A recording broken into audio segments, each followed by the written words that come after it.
सबसे पहले भाषा के आधार पर एक राज्य आंध्र प्रदेश का गठन हो गया था 1953 में। फिर इसके बाद अन्य राज्यों की मांग होने लगी भाषा के आधार पर इनका निर्माण किया जाए। तो इसलिए 1953 में, कब? दिसंबर 1953 में, दिसंबर 1953 में एक आयोग बना था, फजल अली राज्य पुनर्गठन आयोग। कौन था? फजल अली राज्य पुनर्गठन आयोग। 1953 में फजल अली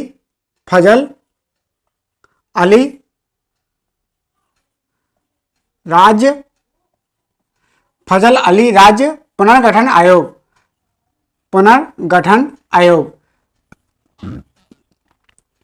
तो फजल अली राज्य पुनर्गठन आयोग था कब? दिसंबर 1953 में फजल अली राज्य पुनर्गठन आयोग, इसका गठन किया गया, जिसके कुछ सदस्य थे जैसे H.N. कुंजरू और यहां पर K.M. परेक्कर इसके अन्य सदस्य थे। कौन कौन थे? H.N. कुंजरू, इसको देवनागरी में लिखिए, H.N. कुंजरू और इसके साथ ही यहां पर K.M. परेक्कर, इसके कौन सदस्य थे? H.N. कुंजरू और K.M. परेक्कर। K.M. इसको ऐसे लिखिए, K.M. और परेक्कर, H.N. कुंजरू और K.M. परेक्कर, ये क्या है? इसके कुछ अन्य सदस्य थे। तो यहां पर क्या है? 1953 में, दिसंबर 1953 में एक फजल अली राज्य पुनर्गठन आयोग के गठन किया गया और इसके आधार पर राज्यों का पुनर्गठन होना था। तो इसने क्या किया? इसने अपनी सिफारिशें दी। कब? सितंबर 1955 को। कब? 30 सितंबर। इसने अपनी सिफारिश दी 30 सितंबर 1955 को। 1955 को इसने अपनी सिफारिश दी और बताया कि राज्यों का निर्माण कुछ इस प्रकार से होना चाहिए। जैसे इसने कुछ अपनी शर्तें दी। सबसे पहले कहा कि जब राज्यों का निर्माण हो, राज्यों का गठन हो, तो राज्यों का गठन कुछ इस प्रकार से होना चाहिए। सबसे पहले इसने कहा कि राज्यों का गठन पहले तो भारत की एकता और अखंडता को ध्यान में रखते हुए की जानी चाहिए। इसने बताया कि भारत को सबसे पहले देश की एकता और अखंडता, इसको ध्यान में रखना चाहिए। देश की एकता और अखंडता, तो इसको ध्यान में रखते हुए राज्यों का गठन किया जाना चाहिए। और दूसरी बात इसने बोला कि भाषा की यहाँ पर भाषा संस्कृति की समरूपता हो, इसको ध्यान में रखते हुए राज्य का गठन होना चाहिए। कैसा? भाषा संस्कृति की समरूपता, भाषा संस्कृति की समरूपता हो तब राज्यों का गठन होना चाहिए। और इसने बताया कि जो सरकारी योजनाएं हैं, कल्याणकारी योजनाएं हैं, उन कल्याणकारी योजनाओं को प्रभावित करने के लिए, क्रियान्वित करने के लिए प्रशासनिक सुविधा हो, उसके अनुसार राज्यों का गठन होना चाहिए। और इसने बताया कि वित्तीय और प्रशासनिक औचित्य भी होना चाहिए। मतलब जो कल्याणकारी योजनाएं हैं, 30 नंबर पर जो कल्याणकारी योजनाएं हैं, कल्याणकारी योजनाओं को क्रियान्वित करने के लिए यहां पर सहूलियत होनी चाहिए। और चौथा क्या बताया था? कि वित्तीय और प्रशासनिक औचित्य होने चाहिए।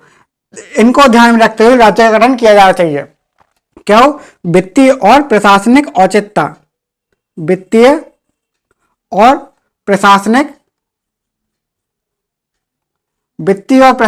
औचित्य हो तभी राज्य का गठन होना चाहिए। मतलब राज्य का गठन करते हुए इन 4 मुद्दों को ध्यान में रखना पड़ेगा, तभी राज्य का गठन हो तो अच्छा रहेगा।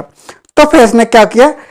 तब उसके बाद फिर 1956 में इसी राज्य पुनर्गठन आयोग की सिफारिश के आधार पर राज्य पुनर्गठन अधिनियम बनाया गया और इस अधिनियम के द्वारा 14 राज्य और 6 केंद्र शासित प्रदेश बनाए गए। कितने?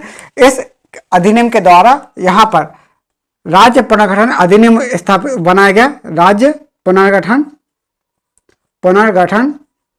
अधिनियम बनाया गया, अधिनियम। और इस अधिनियम के आधार पर 14 राज्य और 6 केंद्र शासित प्रदेश बना दिए गए। केंद्र शासित प्रदेश, ठीक है। तो 6 केंद्र शासित प्रदेश और 14 राज्य। तो यहां पर बहुत सारे एग्जाम में ये आ जाता है कि राज्य पुनर्गठन आयोग, ये अधिनियम कब आया था? 1956 में। 1956 में आया था और इसने कितने राज्य बनाए? 14 राज्य और 6 केंद्र शासित प्रदेश बनाए। तो यहाँ पर हमको ये ध्यान रखना पड़ेगा कि राज्य पुनर्गठन आयोग, इसके आधार पर राज्य पुनर्गठन अधिनियम बनाया गया 1956 में और इसने 14 राज्य और 6 केंद्र शासित प्रदेश इनके गठन की सिफारिश करी। तो फिर हमारा ये क्या होगा? आयोग को हमने देख लिया। अब इसके बाद हम देखेंगे कि राज्य को बनाने की जो संवैधानिक प्रावधान है वो क्या क्या है। तो सबसे पहले आप थोड़ा नोट कर लीजिए, उसके बाद हम थोड़ा आगे बढ़ेंगे। तो सबसे पहले लिखिए, हेडिंग डाल लीजिए, फजल अली राज्य पुनर्गठन आयोग। फजल अली राज्य पुनर्गठन आयोग, इसको लिख लीजिए, फजल अली राज्य पुनर्गठन आयोग। तो ये कब बना था? ये बना था 1953 में। कब? दिसंबर 1953 में इसको बना दिया गया। कब बनाया था? दिसंबर 1953 में इसको बना दिया, फजल अली राज्य पुनर्गठन आयोग। और इसके कुछ अन्य सदस्य भी थे, जैसे H.N. कुजरू और K.M. पडेक्कर। H.N. कुजरू और K.M. पडेक्कर। तो इसने अपनी सिफारिश दी 30 सितंबर 1955 को, इसने अपनी सिफारिश दी। तो इसको लिखिए, 2 सदस्य थे, H.N. कुजरू और K.M. पडेक्कर। फिर इसमें लिखिए, इसी में इसके एक सदस्य थे और इसने अपनी सिफारिश दी कब? 30 सितंबर 1955 को। तो आयोग ने राज्य पुनर्गठन के लिए, आयोग ने राज्य पुनर्गठन के लिए 30 सितंबर 1955 को, आयोग ने राज्य पुनर्गठन के लिए 30 सितंबर 1955 को अपने प्रतिवेदन में 4 सिद्धांत बताए।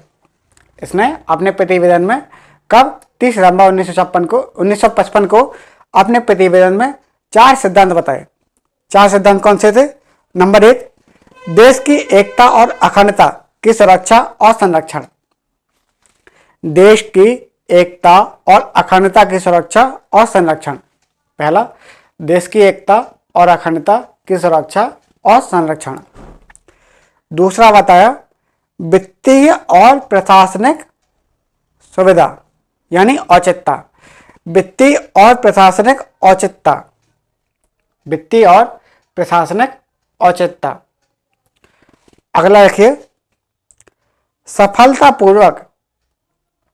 सफलतापूर्वक कल्याणकारी योजनाओं को क्रियान्वित करने की संभावना। सफलतापूर्वक कल्याणकारी योजनाओं को क्रियान्वित करने की संभावना। अगला पर लिखिए, भाषा संस्कृति की समरूपता। भाषा संस्कृति की समरूपता। फिर उसी में अगला लिखिए, थोड़ा स्पेस देखिए, लिखिए इंपॉर्टेंट पॉइंट कि 1956 में राज्य पुनर्गठन आयोग की सिफारिश पर, राज्य पुनर्गठन आयोग की सिफारिश पर 1956 में राज्य पुनर्गठन अधिनियम लागू हुआ। कब हुआ? 1956 में राज्य पुनर्गठन आयोग की सिफारिश पर राज्य पुनर्गठन अधिनियम लागू हुआ 1956 में। और इसके आधार पर 14 राज्य, और 6 केंद्र शासित प्रदेश, इसके आधार पर 14 राज्य और 6 केंद्र शासित प्रदेश, इसकी स्थापना की गई। ठीक है।